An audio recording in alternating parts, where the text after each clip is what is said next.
La lengua oficial de la Iglesia Católica siempre ha sido y sigue siendo el latín. Las encíclicas y todos los documentos oficiales de la Iglesia se publican en latín, el texto de referencia y a partir del cual se traduce a las demás lenguas. Es el texto latino aunque el Papa lo haya redactado en otra lengua.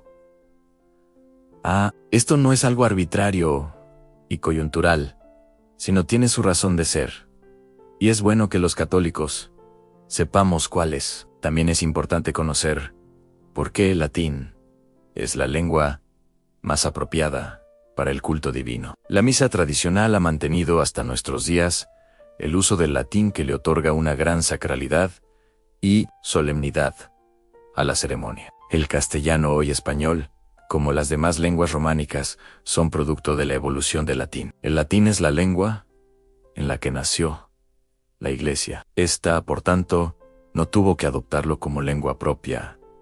Observemos que algo nos queda de la lengua griega en el Kyrie. El latín y el griego fueron lenguas cooficiales en Roma. Durante siglos, el latín como lengua vulgar y el griego como lengua culta. Lo que ocurrió fue que las lenguas romances fueron alejándose del latín. Se ha dado una condicionada por su sustrato anterior, mientras que el latín permaneció invariable. Y al tener los textos rituales de la liturgia carácter sagrado, inmutable, por tanto, ahí quedaron sin evolucionar, mientras que debajo del latín, perdida la unidad política del imperio, las demás lenguas fueron apartándose más y más del latín. Fue así como quedó el latín en la condición de lengua sagrada para lo sagrado. Nunca fue necesario declarar el latín oficial en la Iglesia.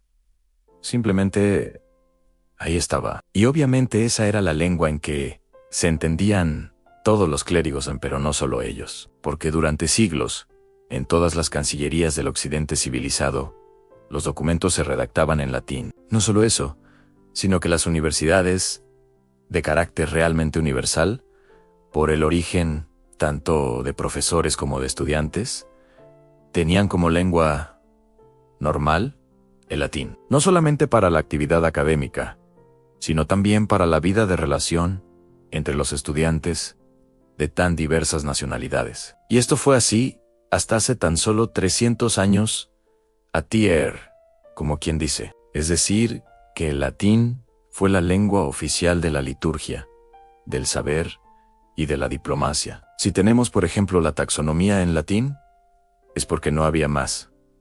Era el camino obligado. Por eso la pregunta interesante sería, ¿qué sucedió para que el latín dejase de ser la lengua oficial de Europa? Por supuesto, las encíclicas y todos los documentos universales de la Iglesia. El texto de referencia y a partir del cual se traduce a las demás lenguas es el texto latino aunque el Papa lo haya redactado en otra lengua. Como es absolutamente imposible decir exactamente lo mismo en dos lenguas, y menos aún en docenas de lenguas, sobre todo si pensamos en la extensión de una encíclica. La manera de que no haya docenas de textos oficiales, son inevitables diferencias de fuerza significativa entre sí, es que haya un solo texto oficial, el escrito en latín, y de él han de salir todas las traducciones.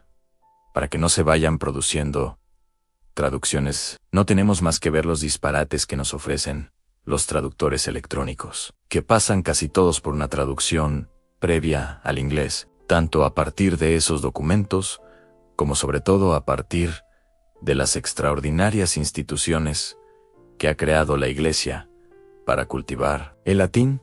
Son evidentes dos cosas. Primero, el sumo interés que pone la Iglesia en el cultivo de la que es su lengua oficial, y sobre todo, su principal lengua ritual. Segundo, que no hay en el mundo institución que cultive el latín como lo hace la Iglesia. Una lengua muerta en el sentido de que no hay hablantes que la elaboren. Es capaz de decir las cosas más novedosas, seosas que no existían cuando se creó el latín, con una precisión, sencillez y elegancia que realmente impresiona. La Santa Sede encargó a sus latinistas la confección de un diccionario latino que permitiera decirlo absolutamente todo en latín. El latín es ciertamente una lengua muy singular. Desde una estructura totalmente primitiva, es capaz de poder decirlo todo. Digamos que el latín pone a trabajar a las palabras de una forma muy intensa y al mismo tiempo versátil, que tiene como ninguna la forma de lengua inacabada, siempre capaz de ampliar su capacidad significativa. La Iglesia debe disponer de una lengua que le permita comunicarse oficialmente, no solo entre los miembros de un mismo contexto histórico esparcidos por el mundo, sino que también vincule a los cristianos de todas las épocas entre sí.